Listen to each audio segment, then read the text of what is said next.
इसमें रिप्लेसमेंट कर रहे हैं ए को किसके द्वारा, तो देखो एक्टिविटी कोएफिशिएंट होता है एफ और कंसंट्रेशन होता है सी।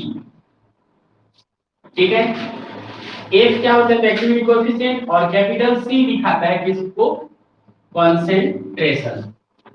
इन दोनों से इसको क्या कर रहे हैं हम लोग, रिप्लेसमेंट कर रहे हैं। ठीक है, तो रिप्लेसमेंट से यह इक्वेशन हमको क्या प्राप्त होगा, तो देखो ये वाला इक्वेशन 5 कैसा प्राप्त होगा, इक्वेशन 5 में हम लिख सकते हैं k is equal to, a दिया हुआ है तो a की जगह में f होगा और c होगा, लेकिन f और c किसका है, f और c किसका है, इसको लिखना पड़ेगा, तो किसका है, ठीक है, मतलब activity coefficient of activated complex या फिर x डिग्री और into concentration of x degree. Clear है ये चीज, बटे देखो a लिखा हुआ है तो a की जगह पे f और c करना है, तो देखो तो f इंटू c हो गया, किसका है वो, कैपिटल A के लिए, तो यहां पे लिखोगे capital A and capital A। हो गया, ऐसे ही B के लिए A का वैल्यू हो गया F और C और ये किसका है तो B का है, तो यहां पे लिखोगे ऐसे। तो ये रिप्लेसमेंट से हमको ये प्राप्त होगा। A क्या होता है तो कंसंट्रेशन कांस्टेंट होता है, concentration constant is equal to होता है एक्टिविटी कोएफिशिएंट इनटू कंसंट्रेशन। ठीक है, तो A की जगह पे हम लोग इसको यहां पे पुट कर दिए। बोलो कितना क्लियर है, कितना क्लियर है। अब देखो तो इसमें Cx का concentration is equal to Cx का कंसंट्रेशन निकालना है मेरे को, तो क्या करूंगा, ये वाला टर्म्स इसके नीचे, ये वाला टर्म्स इसके ऊपर, ये हो जाएगा FaCa इनटू FbCb और क्या है K, तो ये K डिवाइडेड बाय Fx। ठीक है, यहां पे मैं क्या निकालने चला, कंसंट्रेशन ऑफ x डिग्री को निकालने जा रहा हूं, तब हमको ये प्राप्त, ये लिखना समझ में आया कि नहीं, आ गया, तो ये लिख सकते हैं the rate of reaction given by equation 2 is proportional to the concentration of the activated complex Xg। तो देखो तो इक्वेशन 2 क्या लिखे हो, कहां पे लिखे हो, इक्वेशन 2 क्या लिखे थे,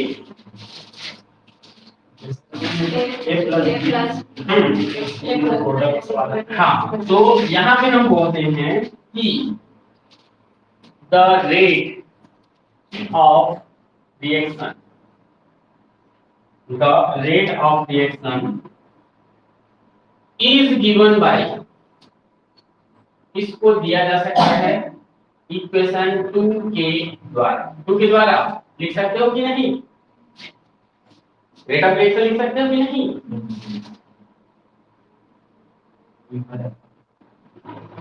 सब सो रहे हो क्या,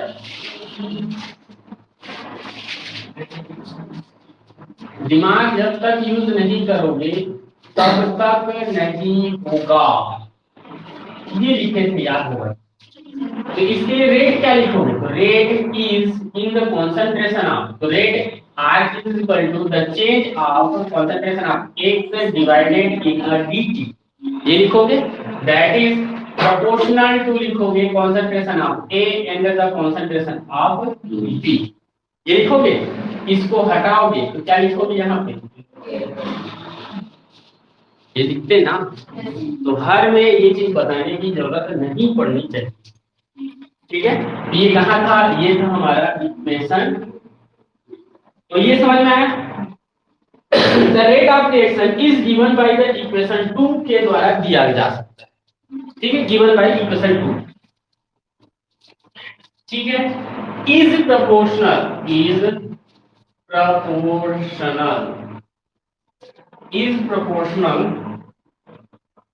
to the concentration of the activated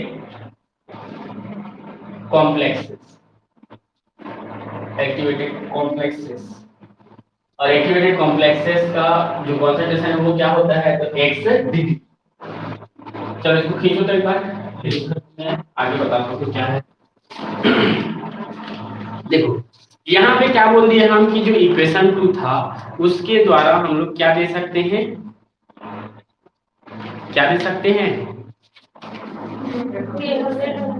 हाँ कॉन्सेंट्रेशन को दे सकते हैं। ठीक है, तो कॉन्सेंट्रेशन को दे सकते हैं, तो उसके बेसिस पर ये चीज लिखे हैं। देखो तो हम लोग ये लिखे हैं ना, तो यहाँ पे एक चीज मैं कर देता हूँ इसको, हाँ रुक जाओ एक मिनट, ये लिखे हैं तो इसमें कॉन्सेंट्रेशन ऑफ इसके प्रोपोर्शनल होता है थोड़ा।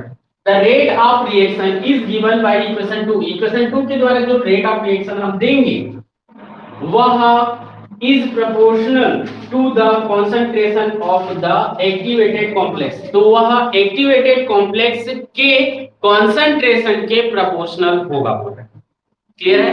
तो ये देखो तो इसको मैं क्या लिख सकता था, तो इसको लिख सकता था, वहां पे लिखे k is equal to this, तो यहाँ पे लिख सकता हूँ मैं x डिग्री या x का जो डिग्री का concentration है वह बराबर होगा किसके, k A and A B लिख सकता हूं। तो वहां पे देखो मैं क्या निकाला हूं, दैट इज इक्वल टू इसका कॉन्सेंट्रेशन और इधर का ये वाला टर्म्स दोनों बराबर है, तो क्या मैं उसकी जगह पे इसको लिख सकता हूं। अब उसका कॉन्सेंट्रेशन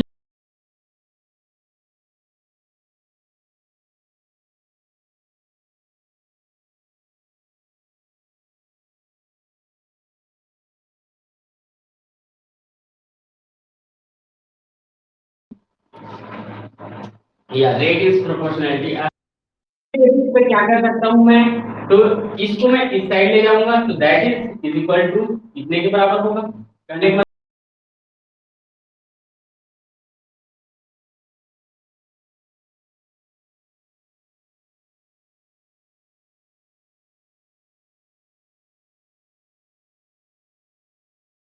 कंसंट्रेशन कितना होगा।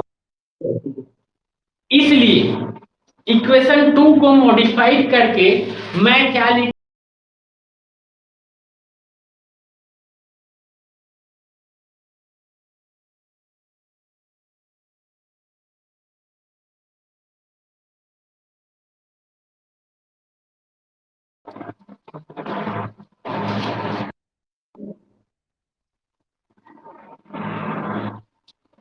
ये पागल हो गया है और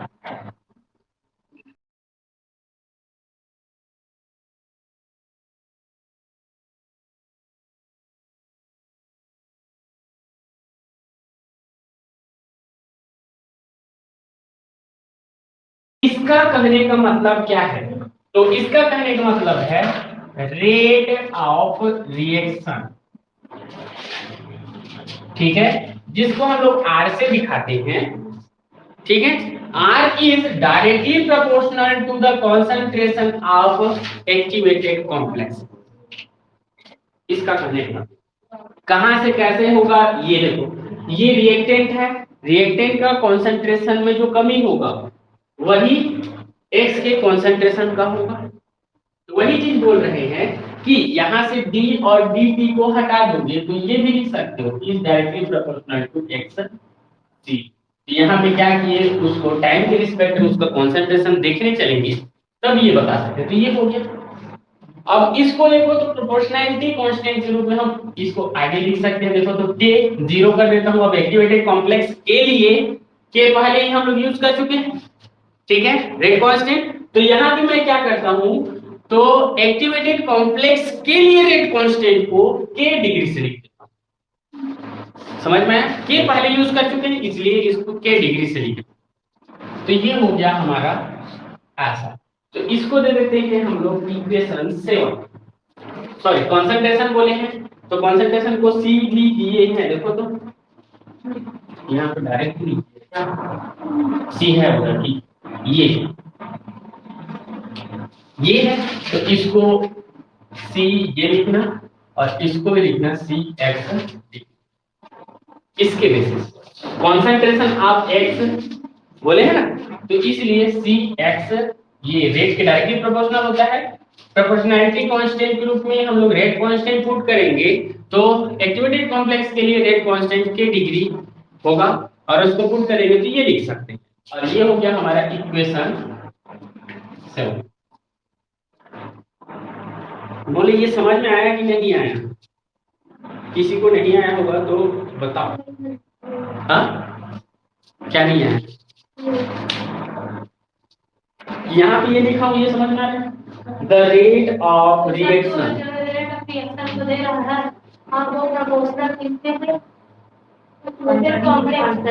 नहीं, एक्टिवेटेड कहाँ पे लिखा है? एक्टिवेटेड कहाँ? एक्टिवेटेड कॉम्प्लेक्स के कॉन्सेंट्रेशन के प्रोपोर्शनल, ठीक है? क्या बोला ये समझ में आया? इक्वेशन 2 से रेट कांस्टेंट मिला जो कि ये होता है रेट कांस्टेंट। अब ये बोलता है कि यह इसके प्रोपोर्शनल होता है, तो किसके प्रोपोर्शनल होता है? एक्टिवेटेड कॉम्प्लेक्स के कॉन्सेंट्रेशन की, ठीक है? और अभी अभी निकाले हो देखो तो कॉन्सेंट्रेशन अलग चीज था, एक्टिविटी कोएफिशिएंट अलग चीज था, कॉन्सेंट्रेशन कांस्टेंट अलग चीज, तीनों अलग अलग है ना।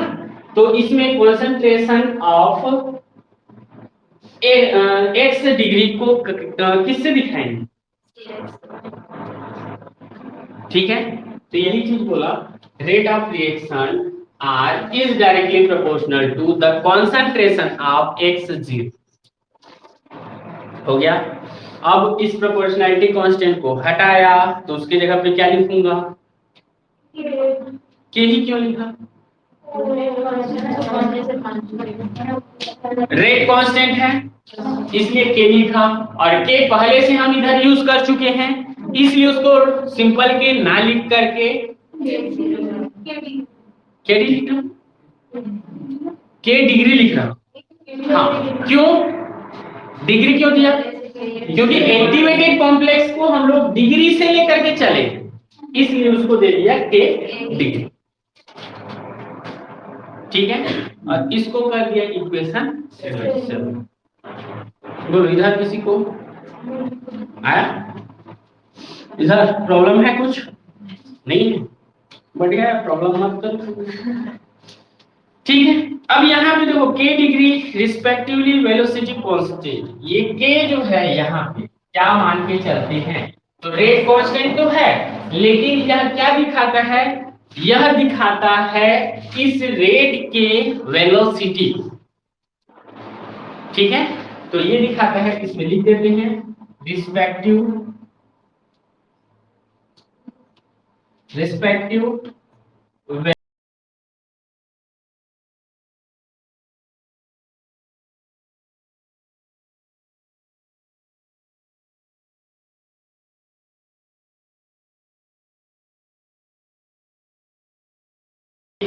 अब इसमें क्या करते हैं तो देखो इक्वेशन 4 एंड 5, इक्वेशन 4 कहाँ है? ये है, ये है इक्वेशन 5 कहाँ है?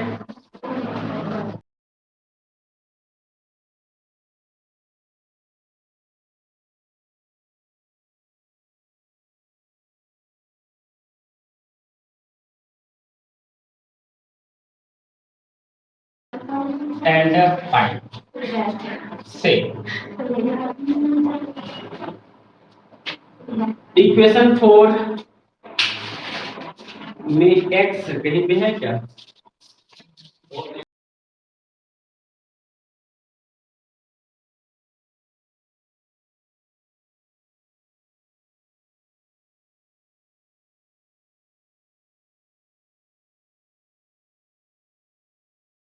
तो 4 क्या था? तो ये है हमारा 4 और वो है हमारा राइट। इसको यहाँ पे रख देते हैं तो क्या आएगा, तो x ये हो गया।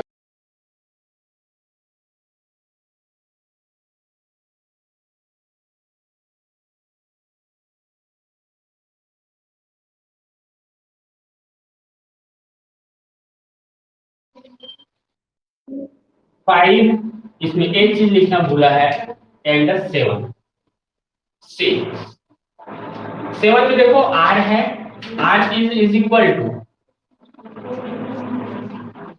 क्या लिखा है, k डिग्री।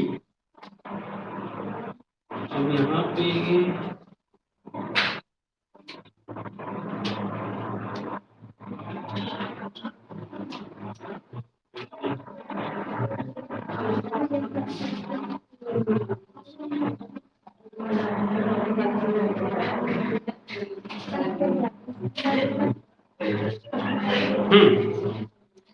इसमें लिखने को ये गलत लिख दिया। 6 देखो तो इक्वेशन 7 एंड 6 से 7 कौन सा है, ऊपर, और 6 कहाँ है, ये। तो वहां पे देखो r इज इक्वल टू क्या लिख सकते हैं हम, k डिग्री हो गया और c x का मान रख देते हैं, रख दो f a into c a into F B into C B into K बटे एफ एक्स 0। इधर इक्वेशन 7 में 6 का वैल्यू रखने पर, ठीक है, 6 से वैल्यू रखने ऐसा, ठीक है।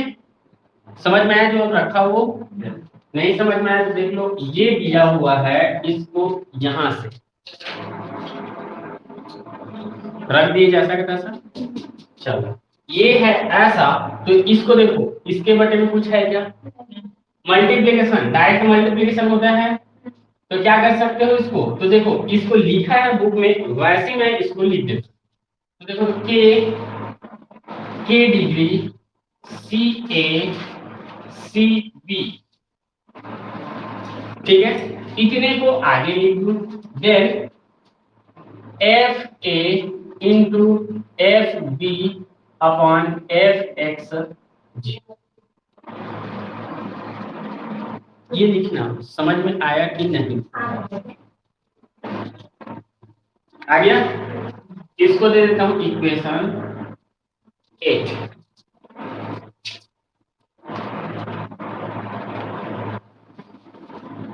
The rate of reaction can also be expressed in the usual manner K1 CaCb, where K1 is a observed specific rate. Since combined, it will be equation 8. अब देखो यहाँ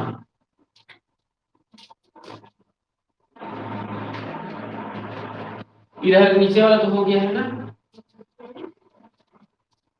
देखिए इक्वेशन 2 से रेट ऑफ रिएक्शन को निम्न प्रकार भी लिखा जाएगा, लिखा जा सकता।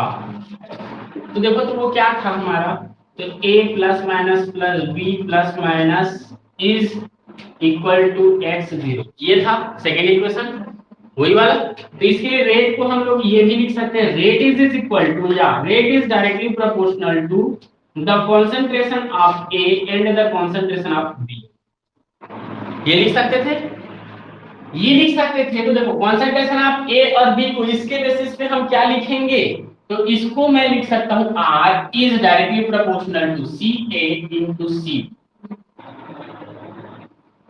लिख सकता हूं। अब प्रोपोर्शनैलिटी कांस्टेंट हटाऊंगा तो यहां पे यूज करूंगा k1 सी ए एंड सी, जहां पे K1 क्या है, तो यह होता है स्पेसिफिक रेट कांस्टेंट, जहां पे K1 क्या है, स्पेसिफिक रेट कांस्टेंट। बोलो ये लिखना समझ में आया कि नहीं है? इसके लिए रेट, तो rate is directly proportional to the concentration of A and the concentration of B, ये लिख सकता हूं। तो इसमें हम यूज किए हैं कंसंट्रेशन को बड़ा कोष्ठक वाले से नहीं, कैसा, सी ए और सी बी, ठीक है। प्रोपोर्शनैलिटी को हटा दिया तो क्या लिख सकता हूं, K1, और K1 क्या है, तो ये होता है स्पेसिफिक रेट कांस्टेंट, मतलब प्रोपोर्शनैलिटी कांस्टेंट यूज करते हैं। क्लियर है? अब रेट इक्वल टू दिस, तो इसको देखो इक्वेशन क्या दे देता हूं, तो इसको इक्वेशन दे देता हूं x, ठीक है, इसको दे दिया इक्वेशन x। यहां पे लिख सकता हूं on comparing equation 8 and x, ठीक है, कंपेयर कर रहा हूं किसमें और किसमें, इक्वेशन 8 जो कि ये r is equal to this दिया हुआ है, और equation x r is equal to this दिया है। लेफ्ट हैंड साइड दोनों बराबर है, r r है, तो क्या लिख सकता हूं इसको मैं, तो इसको लिख सकता हूं right side will be also equal, तो ये देखो CB, और इसको देखें तो ये है FA into FB बटे FXD, ये हो गया। इज इक्वल टू लिख सकता हूं K1 CA into CB, दोनों को कंपेयरिंग किया तो ये लिख सकता हूं। बोलो समझ में आया कि नहीं? ये लिखना समझ में आया कि नहीं? शुभम नहीं है? अब क्या बताऊं मैं आगे बोल। ये देखो ये रिएक्शन था, तो या तो हम इसके कॉन्सेंट्रेशन के प्रोपोर्शनल है बोल सकते हैं, या इसके फॉर्मेशन कांस्टेंट के प्रोपोर्शनल है, दोनों बोल सकते हैं ना। मतलब यह कितनी मात्रा में बन रहा है इससे दिखा सकते हैं, और यह कितनी मात्रा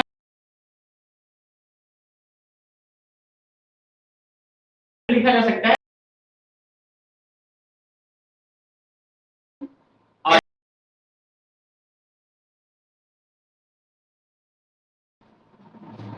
ठीक है। तो इस बेसिस पर ये आ गया हमारा ये वाला इक्वेशन। अब इस इक्वेशन में देखो स्पेसिफिक रेट कांस्टेंट निकाल दो, कितना आ रहा है देखें। स्पेसिफिक रेट कांस्टेंट क्या होता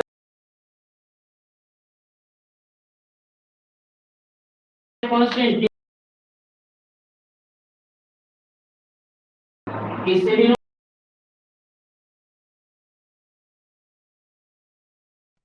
क्या होगा, ये इधर मल्टीप्लिकेशन में है, दिख रहा है, ये क्या है, ये क्या है,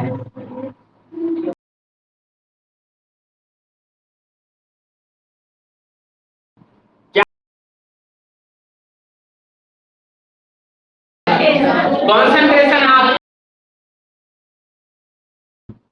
अब देखिए यह रेट कांस्टेंट के मल्टीप्लिकेशन में है, इस साइड ले आओगे तो क्या होगा, डिवाइड होगा, भाग होगा, जुड़ जाएगा,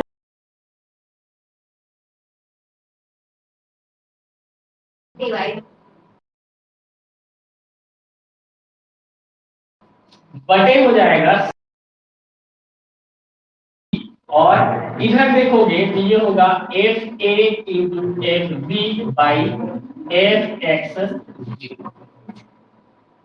यही होगा, मल्टीप्लिकेशन में है, इधर आएगा तो क्या होगा, डिवाइड, अब डिवाइड हो गया तो डिवाइड कर दो उसको, हो गया, क्या आएगा, K1 is equal to KA degree FA FB by FX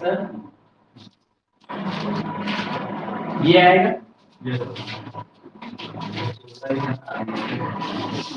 फिर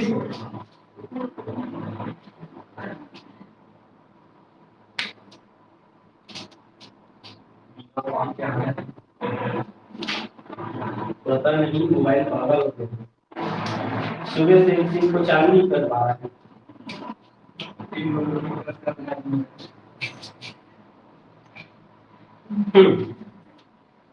If K0 सॉरी K0 देखो K0 लिख रहा है is equal to K degree, माने यदि K0 is equal to K degree माने, ठीक है। मतलब क्या बोल रहे हैं, इसके जगह पे K0 सब्स्टिट्यूट करें, ठीक है। तो क्या आएगा, K1 is equal to K0 F A into F B upon F X D, ये आएगा। अब taking a log both side, taking log both side, दोनों साइड क्या कर देते हैं, लॉग ले लेते हैं। तो लॉग लोगे तो क्या होगा, log K1 is equal to log K0 plus log FA into FB by FXB, ये होगा। दोनों साइड क्या ले लिए, लॉग ले लिए। मल्टीप्लाई में है तो वो आ जाता है किसमें, प्लस में, लॉग लेते हैं तो ये हो गया। अब यहाँ पे ये जो इक्वेशन है, इस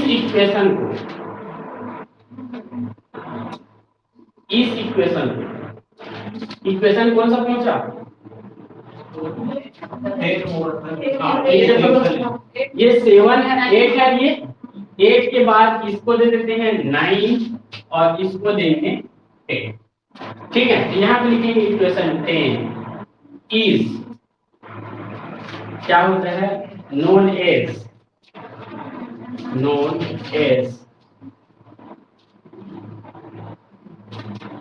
ब्रॉन्स्टेड थ्योरम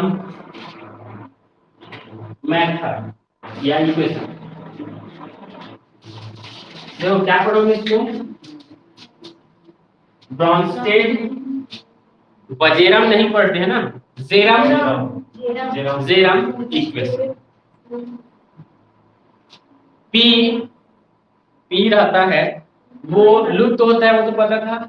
बी भी आता है क्योंकि वह भी क्या है, हाँ वो भी साइलेंट होगा, तो उसको पढ़ते हैं Brønsted Jeram method, sorry equation 10 जो है वो ब्रॉन्स्टेड जेरम इक्वेशन होता है। और ये फिर कहां से क्या, तो देखो तो ये तो ब्रॉन्स्टेड थ्योरम मेथड है, लेकिन अभी हम लोग गायनेटिक के लाने वाले थे, वो तो नहीं आया। तो एक इक्वेशन देखो तो ये वाला टर्म्स कहीं पे देखे हो, लॉग एंड दिस कहीं पे देखे हो, हाँ मॉडल है यहाँ पे था कुछ,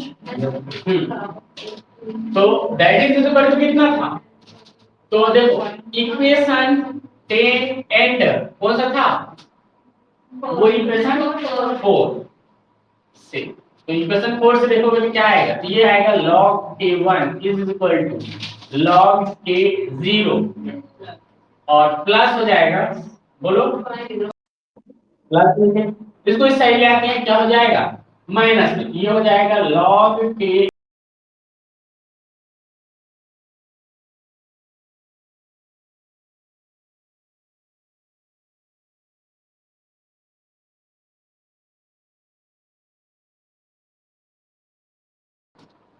ये लिखना समझ में आया,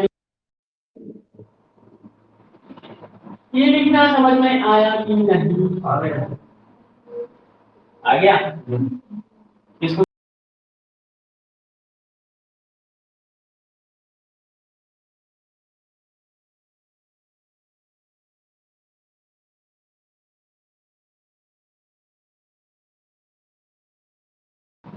अब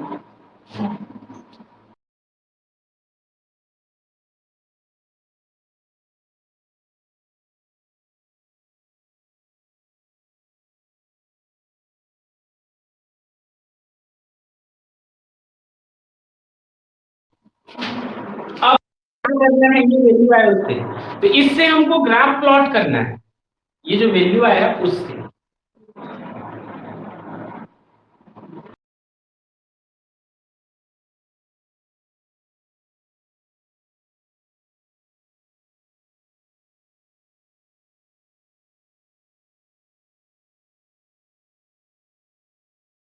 इक्वेशन 11 के हेल्प से लॉग, देखो तो इसको क्या मैं ऐसे लिख सकता हूं, लॉग के 1 माइनस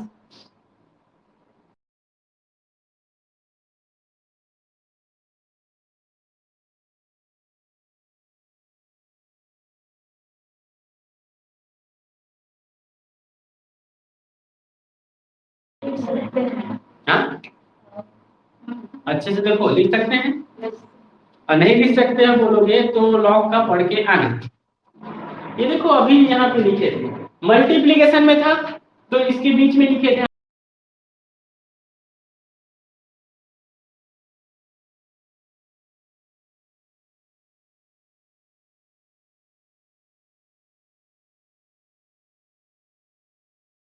तो ये लिख सकते हैं, तो करेंगे तो किसके किसके बीच, तो लॉग के 1 बाई के 0 वर्सेस अंडर रूट म्यू, और अंडर रूट म्यू को देखो तो क्या लिख सकते हो, अंडर रूट म्यू, म्यू क्या होता है,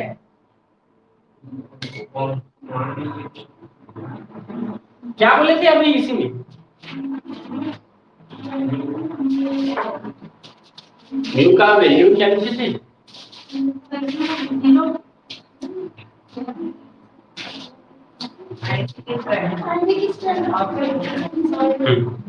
आयनिक स्ट्रेंथ ऑफ सॉल्यूशन, ठीक है, अंडर रूट म्यू को ना, और इस अंडर रूट म्यू को हम देखें तो इस प्रकार से बता सकते हैं, अंडर रूट म्यू ये हो गया, और इन दोनों के बीच में जब हम ग्राफ प्लॉट करेंगे तो देखो ग्राफ होगा हमारा ये, तो देखो एक साइड लेंगे log के 1 बाई के 0 इस साइड, ठीक है, दूसरी साइड हम लेकर के चलेंगे अंडर रूट म्यू, ठीक है, अंडर रूट म्यू को, और यहाँ पे आगे इसके वजह से इसके में प्लॉट करें तो ये आएगा 0, और इधर आगे, और ये आगे, और ये आगे ऐसा। तो ये इसको देखो तो कितने कितने का अंतर आया हुआ है हम, तो ये हमारे पास इसका अंतर को लिख देते हैं इधर, ये है -0.1, ये -0.2, और ये -0.3, तो ये होगा 0.1, ये 0.2, और ये 0.3, ये किसका वैल्यू है, तो के sorry log k1 by k0 का वैल्यू है, ठीक है। तो यहां पे जब हम इसका सॉल्यूशन करते हैं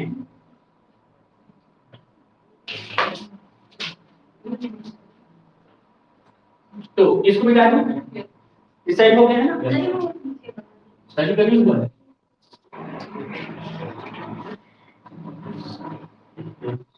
तो देखिए पहला एग्जांपल्स,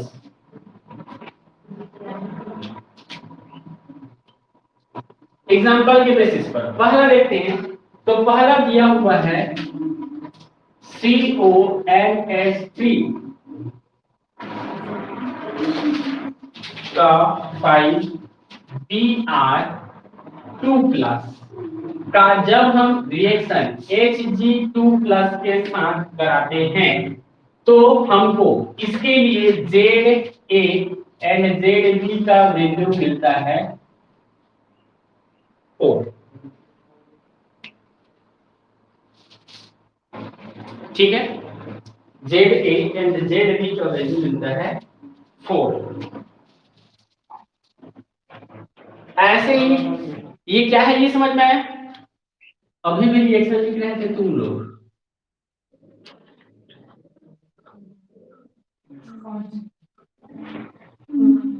ये लिख रहे हैं। तो ए की जगह पे क्या है, ये है। बी की जगह पे क्या है, ये। ठीक है, तो उसी का वैल्यू वहां पे दिया हुआ है। तो उसके लिए जेड ए और जेड बी का जो वैल्यू है वो कितना आता है, 4 आता है। ठीक है, तो जेड उसका वैल्यू इतना और इसका वैल्यू इतना। तो इस बेसिस पर यहाँ पे हल कर सकते हो। देखो तो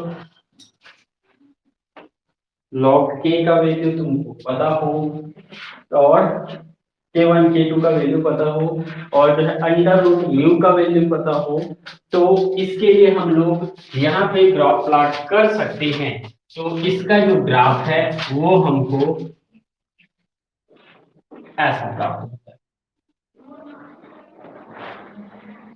ठीक है, दूसरा देखें तो दूसरा इसमें हमको प्राप्त होता है, ये पहला का ये पहला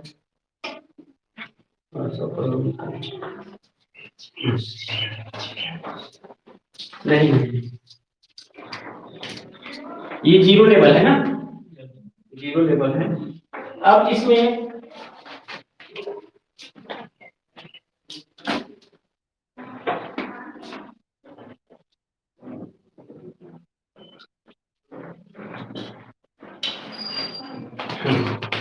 तो यहां पे देखो, इस इक्वेशन इसके वैल्यू को डाल देंगे, तो ये वैल्यू है 4 इंटू हो जाएगा 1.02, और इधर न्यू, तो यह क्या होगा, तो 4 एकम 4, 4 शून्य शून्य 4 दूने 8। ठीक है, मतलब 4.08 इसके आसपास इसके बीच का वैल्यू प्राप्त होता है। तो इसका जो बोला जाए ग्राफ है, ये ग्राफ हमको कुछ इस प्रकार का प्राप्त होगा, जो कि कहां तक, तो ये 0.4 है। तो इसके लिए जो ग्राफ है वो हमको यहाँ पे प्राप्त होगा फर्स्ट के लिए। ठीक है, क्या हो गया, दूसरा, दूसरे के लिए ग्राफ देखें तो दूसरा इक्वेशन है, ये दिया हुआ है H2O3 plus plus I minus. इसके लिए देखें तो Z A and Z B का जो वैल्यू है वो हमको मिलता है 2। ठीक है, तो 2 के लिए देखें तो यहाँ पे हमको इस प्रकार से ऐसा वैल्यू प्राप्त होगा 2। फिर ऐसा देखें तो 3 के लिए, ऐसा देखोगे तो ये 4 के लिए, ऐसा देखोगे तो 5 के लिए, ऐसा 6, ऐसा 7, सॉरी 7 तो नहीं आएगा, 7 6 5, हाँ ठीक है, 1 2 3 4 5 6 ऐसा वैल्यू हमको या ऐसा ग्राफ प्राप्त होता है 2 के लिए। ये 3 क्या है, तो 3 है हमारा यहाँ पे CONH COCUH5, इसको पहले से दिया है नहीं दिया रहेगा, इसको और लोगों को ये सब चीज लिखना है तुमको, न्यूमेरिकल तो आएगा नहीं, पहला चीज न्यूमेरिकल आएगा तो दिया रहेगा वो वैल्यू दिया रहेगा, और इन दोनों में से एक वैल्यू दिया रहेगा, NO2, और इस पर है माइनस, और माइनस है OH माइनस, इसके लिए जेड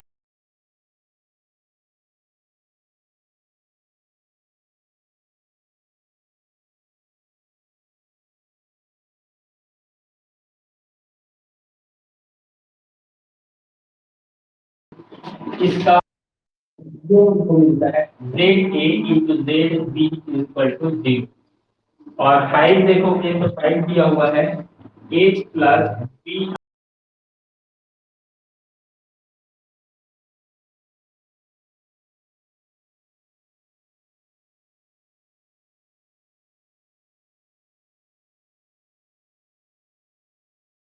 रहा है, वो है CONH3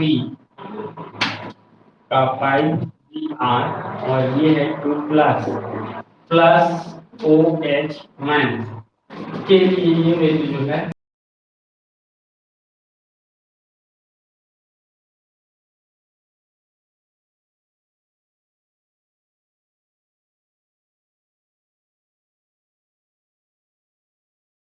प्लस C2O 4 साइज और ये 3 माइनस और इसके लिए ZB is equal to minus ये प्राप्त होता है और इनके लिए जो ग्राफ है वो इस बेसिस पर मिलता है। ये 1 मतलब ये, 2 मतलब ये, 3 मतलब ये, 4 मतलब ये, 5 मतलब ये, 6 ये और 7। ठीक है, इसका ग्राफ इस बेसिस पे प्राप्त होता है।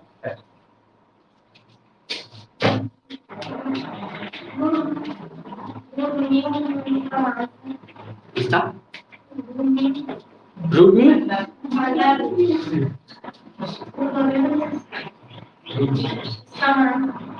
उसका मान कितना होता है? म्यू का मान कितना होता है? देखो मोबाइल से अंडर रूट म्यू का मान उससे निकल जाएगा।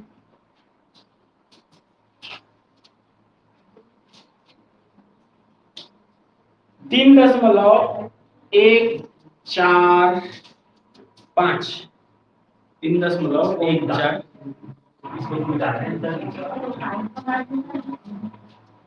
पाई का मान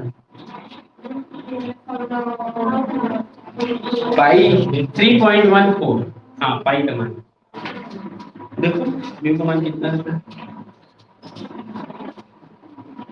और म्यू का कोई पर्टिकुलर वैल्यू नहीं होता।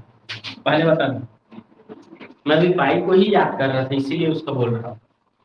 म्यू दिखाएगा, म्यू क्या है ये पहले जानना पड़ेगा। आयनिक स्ट्रेंथ, तो आयनिक स्ट्रेंथ वह डिपेंड करेगा किसके स्ट्रेंथ पर कि यह कितना उपस्थित, इसके बेसिस पे आएगी। ठीक है, तो दिया उसी को ऐसे छापे नहीं निकालना और आगे तो निकालने के लिए तो देखो यहाँ पे एक रिलेशन होता है under root mu is equal to होता है आर हाफ और आर क्या है? Rate of reaction. तो रेट ऑफ रिएक्शन का जो हाफ होगा वो अंडर रूट म्यू के बराबर होता है, वही दिखाता है स्ट्रेंथ। क्यों? एक रेट, इसको देखो कंसीडर करते हैं, ये क्या है? स्ट्रेंथ है। पूरी रिएक्शन का स्ट्रेंथ देखोगे तो ये तो हो गया reactant is equal to product होता है। तो आधा स्ट्रेंथ प्रोडक्ट का होगा, आधा स्ट्रेंथ इसका होगा, मतलब आधा आधा हो रहा है। तो रेट जो निकालते हो वो टोटल रिएक्शन का रेट होता है। तो आधा रेट प्रोडक्ट का, आधा रेट रिएक्टेंट। तो सिंपल सी चीज बोल सकते हो, जो रेट ऑफ रिएक्शन का आधा वैल्यू होगा वो होगा हमारा क्या? स्ट्रेंथ, आयनिक स्ट्रेंथ। तो ये होता है। कभी रिएक्शन के लिए रेट को ये थोड़ी नहीं देते हो, रेट नहीं, मतलब स्ट्रेंथ को बताना रहेगा तो कभी ये देते हो क्या कि rate is directly proportional to concentration of A and concentration of B and concentration of product, ऐसा थोड़ी नहीं लिखते हो। ठीक है, तो या तो लिखते हो इसके बराबर या फिर कंसंट्रेशन ऑफ प्रोडक्ट। तो क्या होगा? तो स्ट्रेंथ जो है दोनों की उपस्थिति को हम टोटल स्ट्रेंथ बोलेंगे। तो इस बेसिस पर ये होगा अंडर रूट म्यू का स्क्वायर मान। स्क्वायर क्यों मान करके चलेंगे? आधा इसका आधा इसका। ठीक है, तो स्ट्रेंथ डबल होगा तो उसको हम लोग लिख सकते हैं आर हाफ और ये इक्वल टू होगा आर, और आर कितना है तो हाफ जो है वह एक किसी को बताएगा। तो ऐसे इसको निकाला जा सकता है।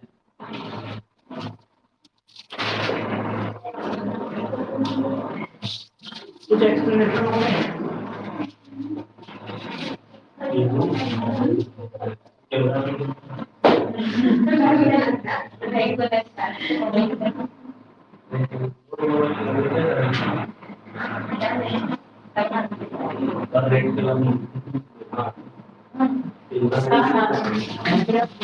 आज इतना पढ़ लीजिए। अभी कॉलेज जाना पड़ेगा, फिर उसके बाद ना नामपात का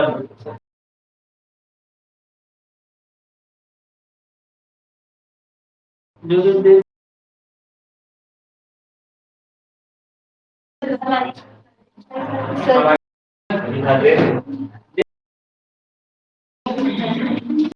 सामान करना क्या